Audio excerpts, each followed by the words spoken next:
2.3 rules for differentiation. So this is getting into like the shortcut method for finding derivatives. But obviously, I'm sure you saw in the notes, but we're going to also get into the product rule and the quotient rule, which is how we find the derivative of things that are being like multiplied to each other, and then also like divided. But we probably won't actually get into those ones today. No, we might, I'm not sure. So the first problem just want us to find dy dx. I'm still going to write it as y prime when I do it just because it's easier to write. But y equals x cubed over 3 minus x. So some people, when they do these ones, for the sake of actually taking the derivative, it's easier for them if you rewrite this first as y equals 1/3 x cubed minus x. You don't need to do this. Normally, I do not do it this way. But for taking the derivative, some people find it easier. So when we take the derivative, we have y prime is equal to, when we take the 3 from up here, we multiply it by what's in front. So 3 times 1/3, obviously that's just going away. Which is why if it's like this, sometimes people like get confused and they don't cancel it. And not so much when it's the same number, but they won't always multiply the fraction correctly. Then we take 1 away from up here, so it's squared. And then over here, minus x, this becomes... May I have your attention, please? Can I have all 8th graders to the Bruin for pictures? All 8th graders to the Bruin for pictures. Thank you. This becomes just minus 1 because it just has a 1 up here and that's going away.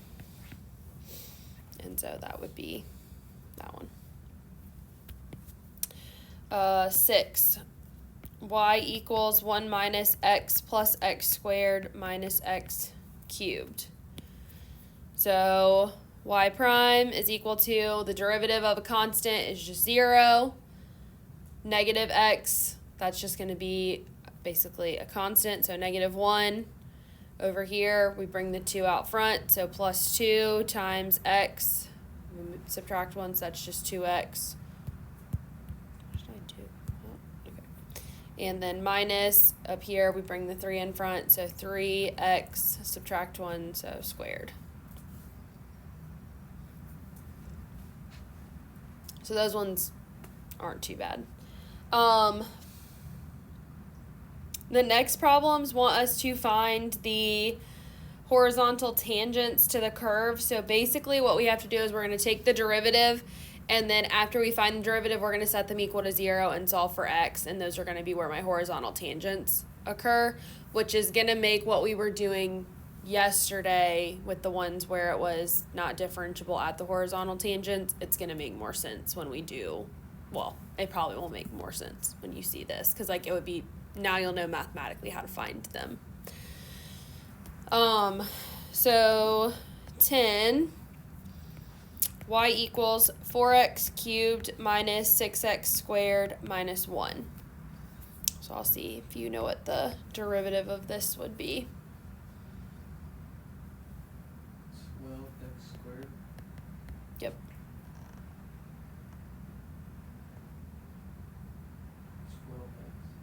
Minus 12x, yeah. Yeah. And then, yeah, and then that's just gone. So now we set this equal to 0 and solve. If it's something that you can factor, obviously I would factor it. In this particular case, obviously, I can just take something out. So I'm going to take a 12x out, and I'm left with x minus 1. So I get that x equals 0 or x equals 1. So these two values are my horizontal tangents.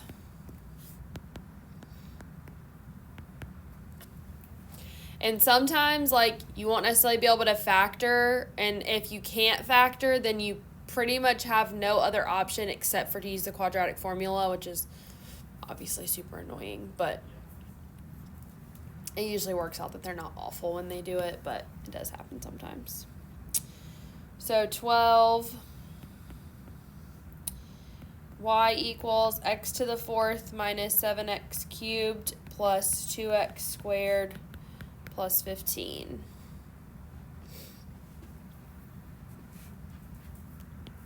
what would the derivative of this one be? 4x cubed minus 21x squared plus 4x. Yep. And then we'll set it equal to 0. At this point, I think the only thing I could take out is an x. So I would take out an x. So I'd get x times 4x squared minus 21x plus 4 equals 0. So I've got x equals 0. And then I would look and see if this can be factored over here. So are there factors of 16 that give me negative 21?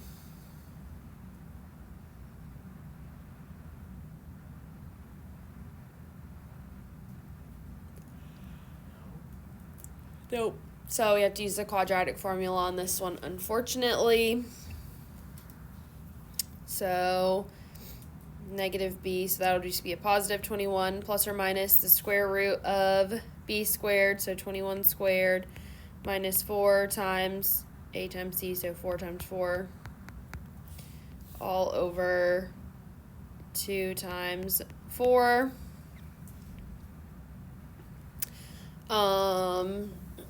At this point, I'd probably just go to my calculator. 21 squared is 441 minus 64 over 8. So inside the radical, I've got 377. That's what's left over. At this point, I would probably just type this into my calculator and do 21 plus the square root of 377 divided by 8. So x is equal to 5.05, or 21 minus the square root of 377 divided by 8 is it's going to round 20 or 0.2. So I have those two horizontal tangents and x equals 0 as well as another one of them.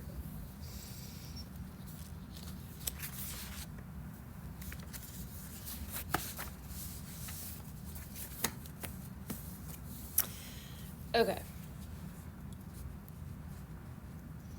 So we are going to get into product rule and quotient rule a little bit here.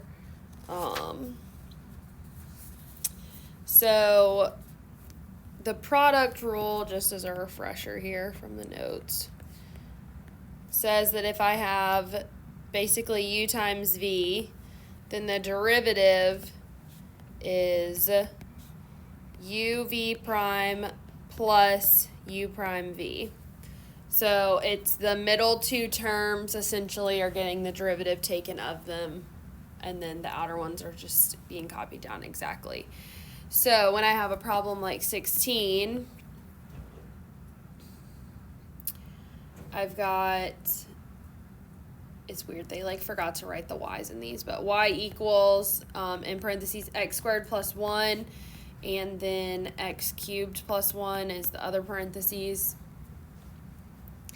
Now, I have had people ask me before if they could just FOIL this and then find it that way, and that's fine, but I'm going to show it to you with the product rule because a lot of the product rules get really complicated, so since this is an easier one, I'm just going to show it this way. But yes, you could absolutely FOIL it and then go for it. And most product rule problems, you could do that until we get into trig derivatives and stuff like that, then it's obviously not going to work. But if it's something basic like this, you could. So this is going to be my u and this is my v. So y prime is equal to, copy this down first, so x squared plus 1. Then we take the derivative of this second piece, which would just be 3x squared. Is the one's going away. And then plus the derivative of the first piece, so that's going to be 2x times the entire piece copied down to v, so x cubed plus 1. And then at this point, I've found the derivative. I just need to multiply and simplify. So I would end up with 3x to the 4th plus 3x squared plus 2x to the 4th plus 2x. So I would end up with 5x to the 4th plus 3x squared plus 2x as my derivative. And so if you use this method, you can obviously always do the FOIL and then find the derivative of that to like check. But even just looking at the first term, if I multiplied the first terms, that would be x to the 5th. Well, when I take the derivative of that, it would be 5x to the 4th. So I've got a pretty good gauge that I've probably done it correctly at that point. I mean, obviously, I could check the whole thing, but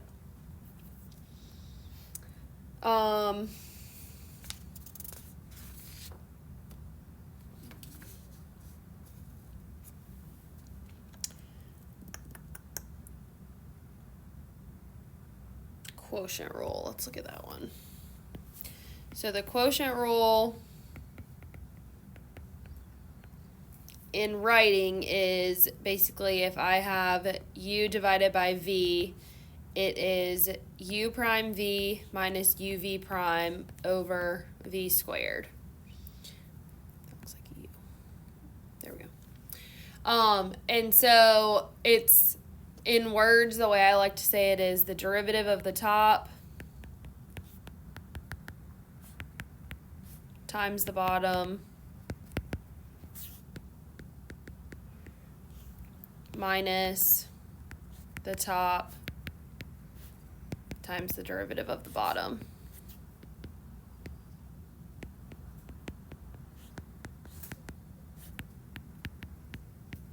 over the bottom squared. Now, obviously, in ordinary circumstances, I'm not writing all of that out, but that's what, just in case you need to go back or whatever. But that's typically how I'm going to like phrase it, or like in my head, like oftentimes I don't remember u prime v minus uv prime over v squared. Like that's not what sticks in my head. It's this phrasing is what I have to think about. And I often mix them up and then get frustrated and have to start over. But anyway, so that's kind of how we do this. Again, there could be times where there's something you could reduce. I would say if I can avoid using the quotient rule, I avoid it. The product rule, it's not really that hard or complicated, so I kind of am just like, yeah, whatever. But if I can avoid using the quotient rule by factoring something out and canceling it or whatever, I'm going to try. But with 18, we won't get that lucky, so y equals x squared plus 5x minus 1 over x squared. So again, while this stuff's pretty basic, these aren't going to seem that bad, but as we get farther along and you have trig derivatives and all those other things, it's going to get a little bit more dicey, obviously. So y prime is equal to, so we're going to take the derivative of the top, so that's going to be 2x plus 5 times the bottom, so that's just exactly as it is, so times x squared, minus the top, x squared minus 5x, or plus 5x, minus 1, times the derivative of the bottom is 2x, and then all over x squared squared. Now, a lot of times I'll go ahead and straight up write that as x to the 4th, which I may go ahead and do that, but just so that you can see it. And then again, just like I did on the product rule, I just need to multiply across the top. So I've got 2x cubed plus 5x squared. I'm going to try to do this minus and the multiplication all at the same time, so hopefully I can. But a lot of times I'll end up doing it in separate steps so that I don't mess up the thing. But so minus 2x cubed. It's going to be another minus 10x squared. And then that's going to become plus 2x. all over x to the fourth. And then I would just simplify it. So I've got, well, my cubes go away because I've got 2x cubed minus 2x cubed. And then I've got minus 5x squared plus 2x over x to the fourth. And then at this point, I would factor out an x. So I would end up with x times 5x plus 2 over x to the fourth, which would then let that reduce to give me 5x plus 2 over x cubed as my final answer.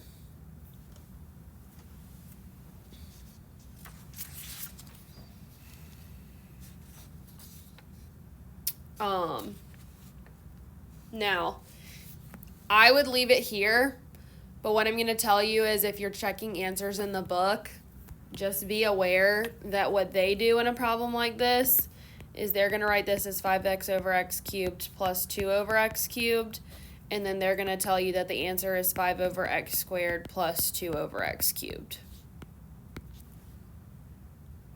So they're going to split it because this is down here by itself. If this was obviously being added or subtracted, we couldn't do that. But I would say from what I've seen in AP questions, they tend to leave it all as one. But just so that you're aware, if you're like, my answer doesn't look like that, that's probably why.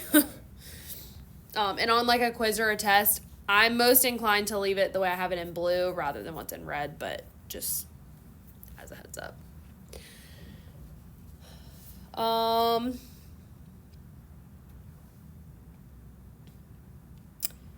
Let's look at one more quotient rule one, and then we'll stop there for today because the next stuff is getting into something a little bit different. So 22, y equals, this is a fraction again, so on top, x plus 1 times x plus 2. On the bottom is x minus 1 times x minus 2. All sophomores, please report to the Bruin for pictures. Thank you. I might be supposed to go over with them. Let me call and ask. Mrs. Wright?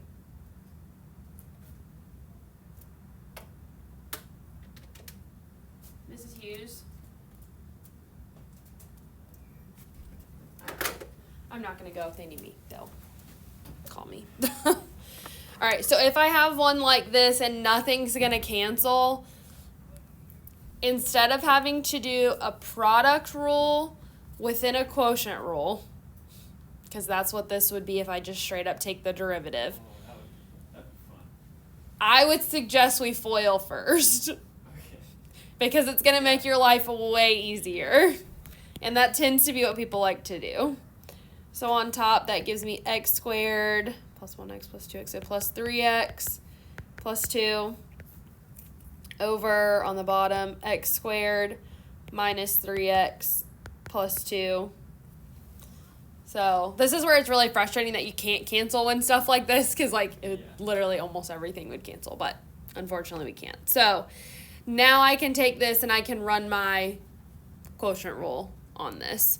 So y prime is equal to the derivative of the top, so that's going to be 2x plus 3, times the bottom, x squared minus 3x plus 2, and then minus the top exactly as it is, so x squared plus 3x plus 2, times the derivative of the bottom, which would be 2x minus 3, all over the bottom squared, which I would leave it written this way for now, because what may end up happening and what often ends up happening is I end up needing to refactor it back for things to cancel when I'm done. Like a lot of times it works out that way. I'm not sure if this one's going to, just by looking at it, but anyways. So then simplifying it, basically got to superfoil this thing. So 2x cubed minus 6x squared plus 4x plus 3x squared minus 9x plus 6 first part. I wrote way too big. Okay. Minus, I would probably leave the minus sign here and just put everything in parentheses so you don't have to try to keep up with the signs while you're doing this part. So this is 2x cubed minus 3x squared plus 6x squared minus 9x plus 4x minus 6. Jeez. And then a lot of times what I'll do, if I'm being honest, is I'll just put a fraction bar and then I'll just, instead of rewriting this whole thing, I'll just do this because I'm going to simplify it down anyways. And I kind of just leave a blank. So then to simplify it, I've got in the first one 2x cubed. I've got negative 3x squared minus 5x plus 6. If you want to go ahead and distribute this negative through as you go, you can. I typically probably would wait and do it after the fact. Just because, again, it gets a little dicey. But 2x cubed plus 3x squared minus 5x minus 6 all over, let me just write the parentheses thing again. Okay, so now I would basically not factor through the negative sign, but essentially that's what I'm going to do. So 2x cubed minus 2x cubed, well, that's just gone. Negative 3x squared minus a 3x squared is negative 6x squared. Negative 5x minus a negative 5x, that's just gone. And then 6 minus a negative 6, well, that just would be 12. And then over the bottom, I'd probably go ahead and start writing it again at this point. The only thing that I can really do here on top would be to potentially factor out a 6 or a negative 6. But that would just leave me with x squared minus 2 on top. And actually, that would simplify it down, wouldn't it? Oh, well. Oh, I can't do that because it's being squared. Never mind. I would just have to leave it like this. Because technically with this being squared, it's not still going to factor into Oh, yeah. that. It would be something different. So anyways, but yeah, so we would just leave it there. So obviously it's like a little bit complicated, but it ends up giving you this nice, easy answer. They always say when you get to calculus, it's the algebra that kills you. Because it's, I mean, the first step was our calculus part, but then after that, it's all algebra, and that tends to be honestly where people go wrong. Which I'm like, if that's where you're getting your stuff wrong, like, that's honestly not that bad. If you're getting the calculus and you're just forgetting your basic rules, like, not that big of a deal. But anyways, we'll pick up tomorrow with that. Do you want problems up to this point, or you want to just wait and do them all at the end? Just wait and get them all at the end. Okay. So yeah, we might finish up tomorrow. We might halt at some point again tomorrow and pause just to like get through and like kind of as we're working through it. But we'll see kind of where we're at. If you want to go ahead and go over to get